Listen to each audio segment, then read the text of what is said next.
know anyone, and now her friends are the enemy.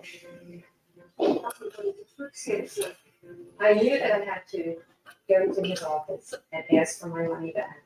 And now I'm not talking to What up, y'all? Dr. Caplinger. I'm talking to a What could be more important than your life? He said, there's no emergency at home that's more important, Helen, than your health. I can't save your life. I think you're making a great mistake.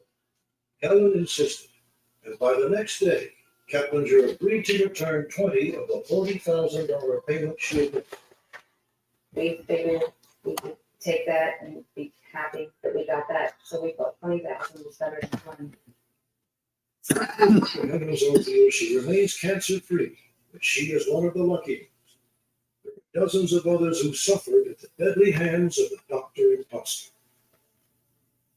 Usually, in many cases, they never make it out of the Dominican Republic.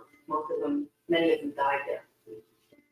Linda and Dave Sermon also put their faith in Dr. Caplinger, but it looked like Dave had no other options. They had been married 3 years when Dave was diagnosed with hepatitis C. 2 years later, he needed a liver transplant. Finding a match in time wasn't likely. So they gambled with Linda's inheritance and went to Santo Domingo. I'm sister here checking my husband Dave. The money that we had come up with, was worth every penny because Dave wanted to live. We would have done anything, and we did do everything we could. And by going down there, I What up, one viewer? an answer from God. Dave's treatment. Dave was hooked up to an IV for 6 to 8 hours a day. And on alternating days, he received vitamins. The other days was a clear liquid that we were told that was the use. Dr. Caplinger assured us that Dave's chances of living were very, very good.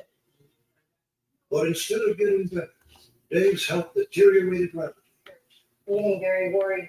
Dave isn't eating. He's too weak to walk or stand. I don't understand what's going on. Well, with any of this thing, things actually get worse before they can get better. Dr. Caplinger reassured me that a lot of times the patient will go downhill before the drug really kicks in, before the vitamins really kick in, before the treatment really produces extravagant results.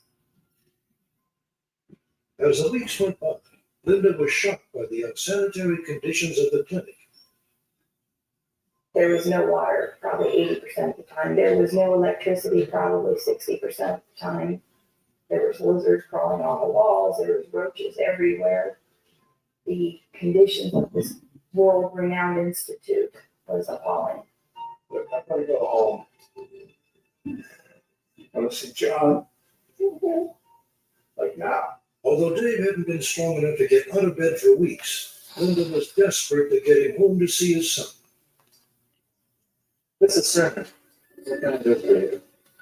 We're going home, Dr. Caplinger. We can't stay here any longer. He was rather upset. He said that you have to give the treatment a chance to work. You have to stay and stick with this. Still saying No, I told him that there was no way that there was any kind of improvement. It was just deterioration. We realized we had made a mistake at this point, and we were going home, and he left. When we got to San Domingo, Dave was weak, but he was walking, he was eating. At the end of 6 weeks, my Dave could not stand. He could not eat. He could not even talk to me. He was too weak to even hold the phone.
Unsolved mystery was informed that after 2 years of evading law enforcement, Gregory Cappinger has turned himself into Dominican Republic official. Outstanding warrants allowed Cappinger to be immediately extradited to the U.S. Due to a knee injury, Cappinger was transported in a wheelchair. He spent 2 days in the care and custody of the Dominican authorities, and then agents from the Charlotte Division flew down to the Dominican Republic. Were there no more than a half hour, took custody of him, put him in a plane, and flew him back. The FBI added Cappinger to their wanted list after he fled during a 1999 trial in Charlotte, North Carolina, where he was convicted of money laundering in the in-Houston scheme. Cappinger is also facing indictment in Philadelphia with 39 counts of wire fraud related to the travel and treatment of patients who went to his clinic in Santa Domingo. When you look at the charges of wire fraud, you look at the charges of mail fraud, they may not seem to reach that level of, why are you just charging this man with a simple fraud when in fact, people were dying terrible, terrible deaths. But it's a surefire way of putting this man in jail. Linda Sermon, whose husband Dave died soon after receiving treatments from Cappinger, will be a key witness at Cappinger's pending fraud trial. Cappinger may not be able to be tried as a first-degree murderer, but he did murder these people because he knew that his drug was a fraud. In my eyes, he is a murderer. I'm hoping that when he is sentenced, that he is given enough time that he can never get on the streets again, so that there's no way he can do this horrible thing to families again.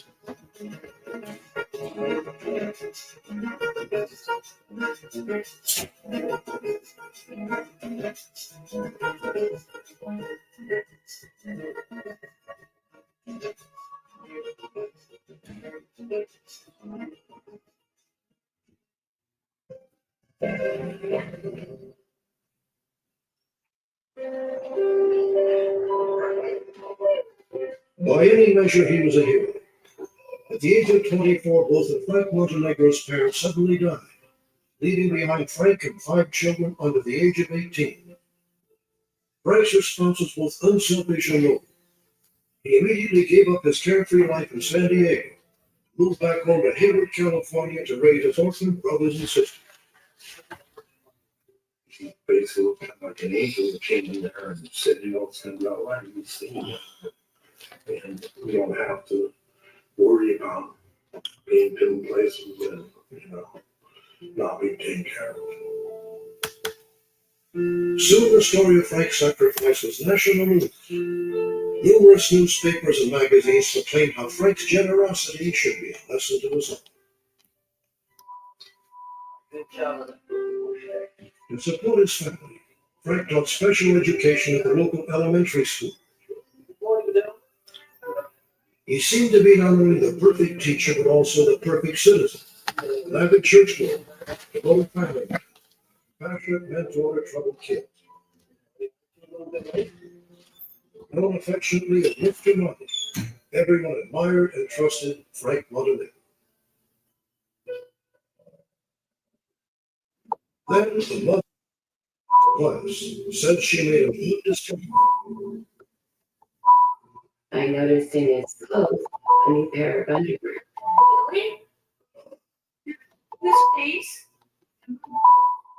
And I asked him, where did you get these? And he said, my teacher, Mr. Monty, bought them for me. I thought that was strange. Why would a teacher at school be buying a student underwear? I couldn't really come up with a sensible reason, but I just kind of kept it in the back of my head. And a year after this had happened, my son said, he goes, I forgot to tell you something. And I go, what? And he goes, remember my teacher, Mr. Monty, the one that bought me those underwear and stuff? And I said, yeah, what happened? He said, well, he raped me. Honest, kind-hearted, even heroic.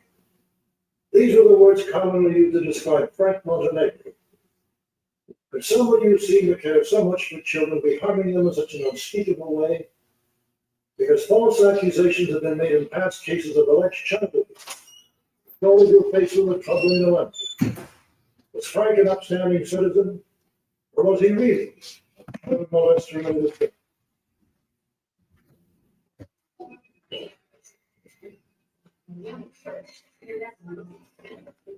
The allegation against Frank Montenegro landed on the desk of Fremont, California Police Detective Teresa Martinez, an officer since the age of 22. Martinez became a detective 3 years earlier and now worked on a sexual assault. Frank Montenegro was seen as this huge icon in the community. And you can't ruin somebody's career because one child says it happened. And you can't go into court and convict the guy for child molest or sexual assault when there's nothing to corroborate it. Do you know why you're here today? Yeah. So you know about good touch and you know about bad touch? Martinez's professional experiences with children had shown that they sometimes lie, so she had to corroborate the boy's story. She brought him to an interview center for child and sexual abuse victims where a specialist questioned the boy. Teresa watched on closed-circuit television so as not to frighten the child.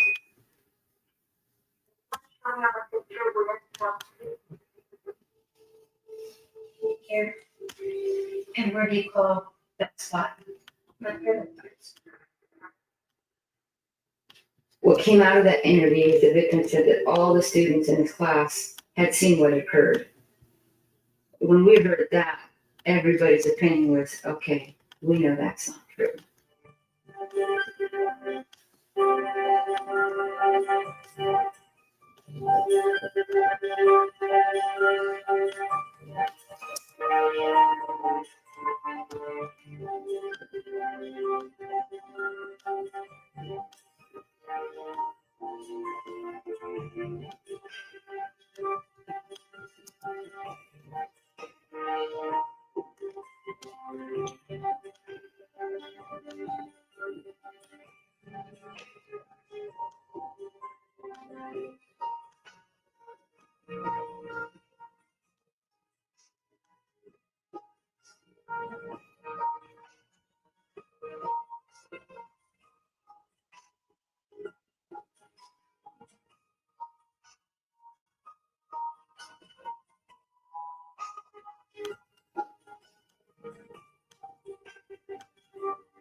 despite her doubts, Detective Martinez immediately interviewed all of the children in the boys' class. They all denied seeing anything.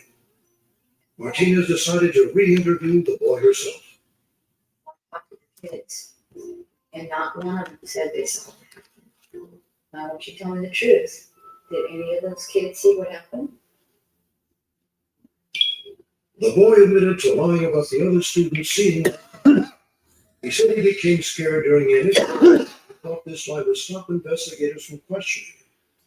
But he insisted that everything else he had said was true. Frank Montenegro had attacked him. You don't have to believe me, but he did it. This kid was so believable. His demeanor wasn't one of being untruthful, and he just wasn't lying, and I believed him.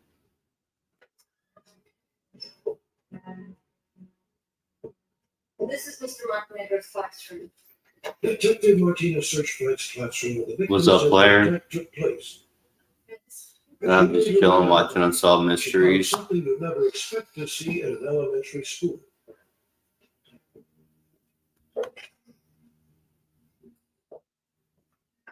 Through a nondescript door were two hidden rooms. Separating them, a two-way mirror. Live on YouTube. There should be no reason for a two-way mirror between those two rooms. He's doing good. Thinking, why would he need that? And in my mind, as an investigator, I'm thinking, this guy probably films us. You're tired. The way the two rooms are set up in the back, if Frank wants to do this, Yeah, it's a cold, rainy, gloomy he day. shut those doors, and even if somebody walked into the classroom, they wouldn't be able to see what was going on. Oh, yeah? The following day, Detective Martinez returned to the room. According to Martinez, the two-way mirror was now a regular pane of glass.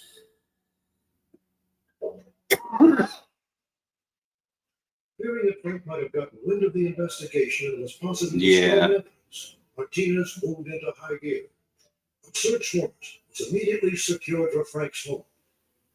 And when we searched his room, we found Yep. books for smaller kids and books about sex with younger kids. Now we started What are you up to today? Going to help me corroborate the profile of the child molester. Yeah. Frank was not home during the search, but a female relative was. Detective Pretty much Martinez the said same. the relative then made a disturbing revelation. Are you here at the little boy in Frankie's room? I don't know anything about that. Can you tell me more? She told me of an incident involving another victim that was found in Frank's bedroom. Nah. I went to the police about 2 weeks ago. After hearing about Yeah. the possible second incident of molestation, Detective Martinez asked Frank to come in for questioning, and he agreed. Is there any reason why Billy would say you're the one that molested him? And Billy, he's Yeah. a liar. He's always telling stories. Why would he lie about something like this? We talked to him Yes, for sir. close to 4 hours. And in that whole time, he never denied that he did anything. It was always, it couldn't have been me. No, I didn't do it. It was more very passive, very quick that he wasn't being truthful. But it was still the word of a little boy who eventually lied. The son of a well-respected teacher and community leader. And for allegations of child abuse that is often not enough to get him arrested. Detective Martinez needed to corroborate the victim's testimony. Fearing that Frank might run at any moment, Martinez raced to find the alleged second victim. She discovered that a neighboring police department did have a complaint against Frank involving a boy in his bedroom. Detective Martinez immediately picked the boy up from school for an interview. So I'm just gonna talk to you about Frankie, okay? His eyes started tearing up, and he Yeah. said, "Oh my gosh, I'm caught. I need to talk." I knew that something had happened to that kid. Okay? Detective Martinez said the boy finally told Yep. a terrible secret. The stories he Yeah. told me were probably some of the most horrific stories I'd ever heard. And to even picture in my mind how this guy did these things to this little boy and made me sick.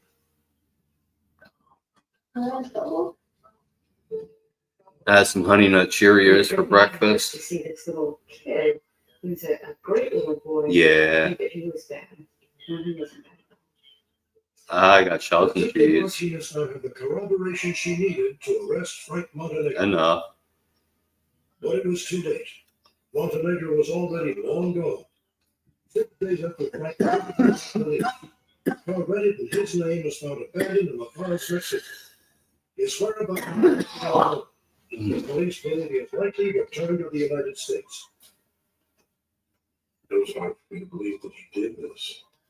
But I still had a tendency, like everybody else did, to look up.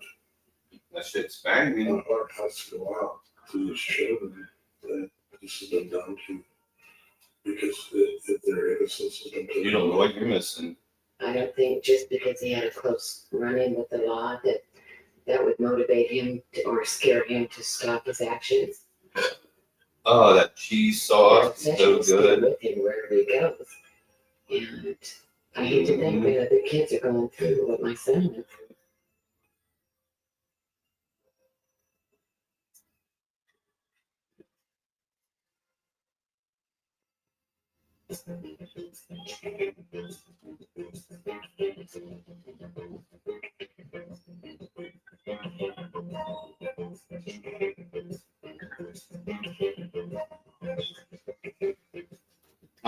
He's no. Moscow, Idaho, population 25,000, is a quiet cottage community in one of the most conservative states in the country. The University of Idaho sits in this picturesque rural setting, making the town a unique mix of cowboys and academics. No. Little happens out of the ordinary here. So when a local university student suddenly vanished, Moscow was shocked. People don't disappear around here. Murders don't happen. I can name one hand in the last 20 years. We don't expect it, so it couldn't have happened. Still got pizza. Here. On an early January morning, Nice. little Hendrik mysteriously vanished without a trace. Family and friends are desperate to know if Will met with foul play or just walked away from his seemingly happy life. Yeah. There are a few clues to lead detectives in their search. 992. 25-year-old Hendrik seemed to have. He was a well-liked senior in the theater department and had a good practice. He recently landed a small part in a Hollywood action film. Some believe that may be connected to the fact that he was gay. No one seems to know what happened late one night in Moscow to interfere with Will's bright future.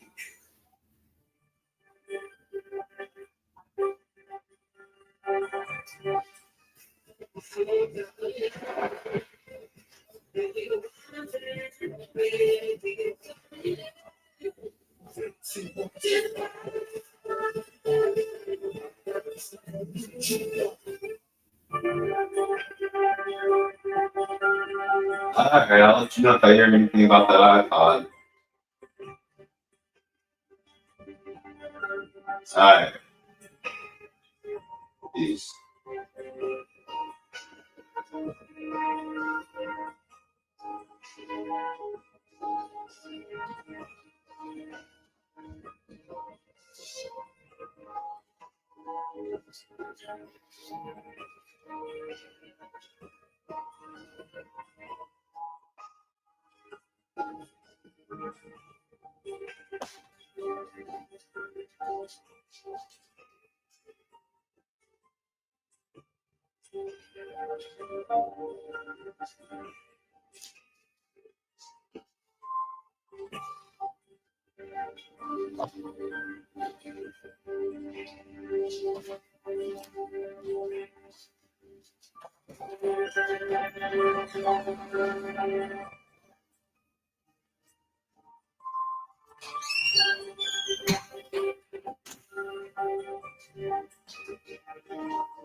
The evening began with hard work. Will and his partner Jerry, who'd been together for 5 years, were remodeling their kitchen. That's it. Katie's party tonight, we're going. Will decided he wanted to go to Katie's party.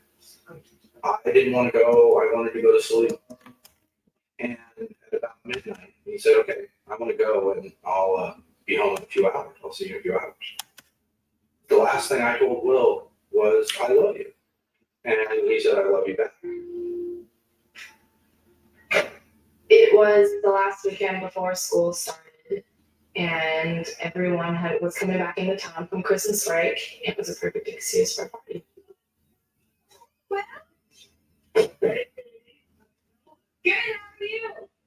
By the time Will arrived, two parties were in full swing.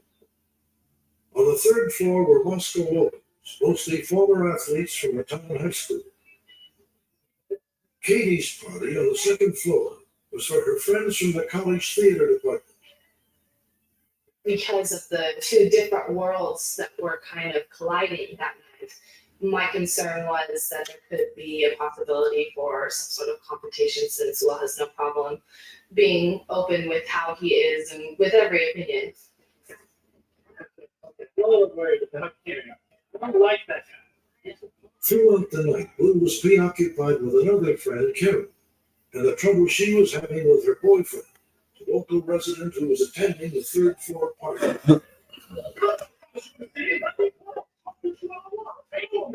Will was very protective of his friends, and being as he was drunk, it enhanced his concern naturally, but he just wanted to make sure she was okay. There were times when, if he had a bit to drink, he'd get belligerent. If somebody yelled a slur at him, he'd respond. He takes a bait. By about 2:30 in the morning, Karen had gone home, leaving Katie to keep Will from putting himself in an unpredictable situation with Karen's boyfriend, partiers on the third floor. I'm going upstairs. I want to go upstairs. And then I thought, I want to make sure that Karen got home okay. So I called her house, found out that she was okay, found out she was asleep, and I walked back outside onto the porch, and Will was gone. Well, Katie noticed Will's car was still parked out front and assumed he had gone upstairs. By the next morning, the car was gone. It was about 11:30, 12 o'clock where I called Katie's. And I said, can you wake Will up and send him home? We've got some stuff to do today. She said, well, he's not here. He didn't stay here last night. And I started calling around to all the theater students, trying to find out if he'd gone to somebody else's house, continued drinking, passed out on their couch. And nobody had seen him. Until about 7:30 Sunday evening. And he was concerned, and I was immediately concerned. It was winter, and my initial concern was hypothermia. When Will had been shown by Monday morning, nearly 36 hours after the party, his friends combed the city searching for him. A big break came when the search team found Will's car parked on a downtown street. I was driving around and what? Jerry examined the car and was surprised to find it was unlocked, and that Will had left his portfolio inside. That portfolio carried all of Will's artwork, his drawings, his makeup sketches, everything that was important to him was in that portfolio. And on the dash, his work keys from the university. The keys that were left there, they never left his body. They were clipped to his belt or they were at home, because if he lost the keys, then he would have to rekey the building. We did go through the car with a fine-tooth comb with crying loud folks. There weren't any blood or any hair samples that weren't Will's. There wasn't anything in there that would indicate that any kind of foul play occurred, at least in the car.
What up, whoever's watching?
What up, whoever's watching?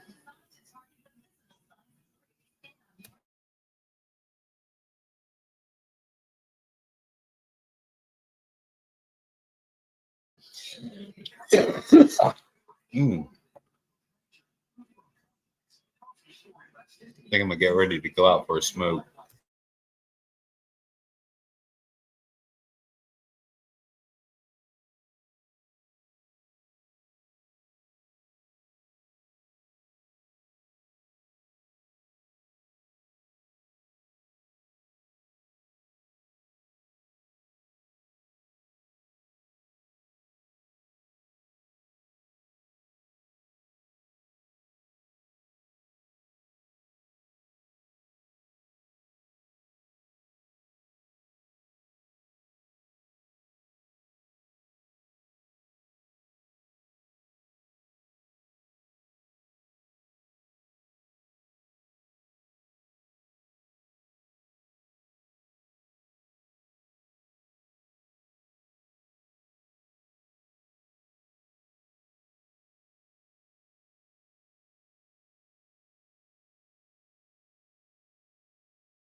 What up, whoever's watching?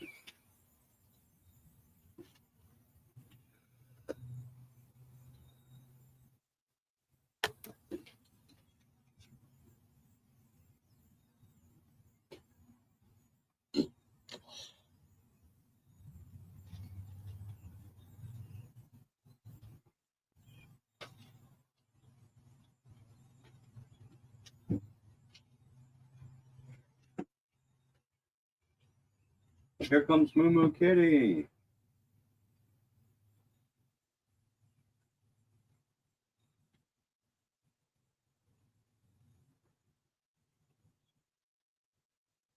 Moo Kitty.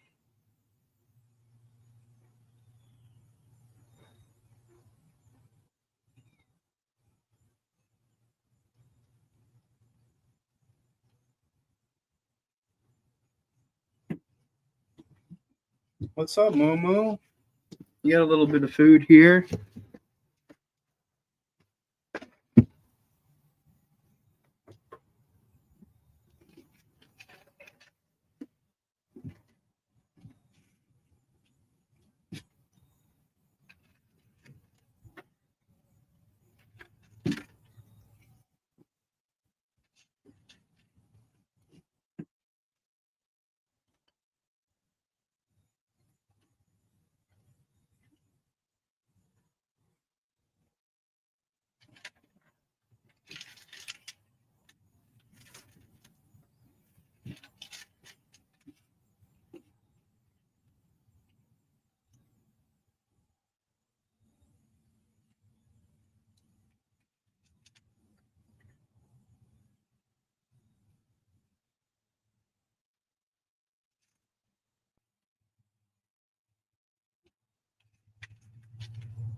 What's up, Moo Kitty?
What up, whoever's watching?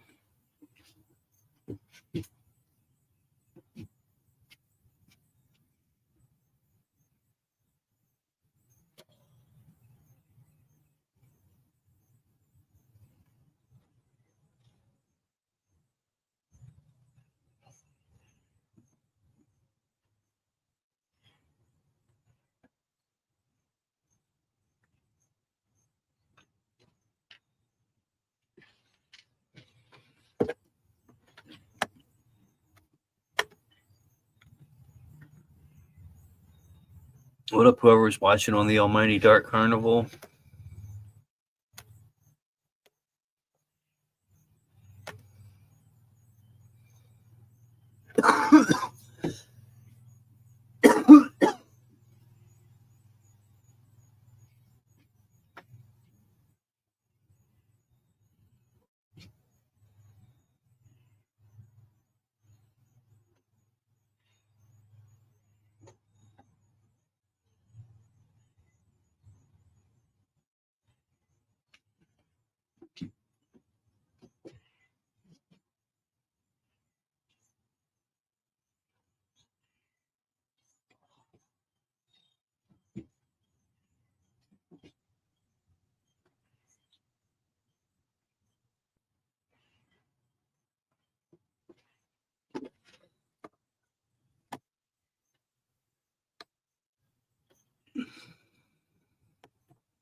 What up, whoever's watching?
The joy of whole room freshness.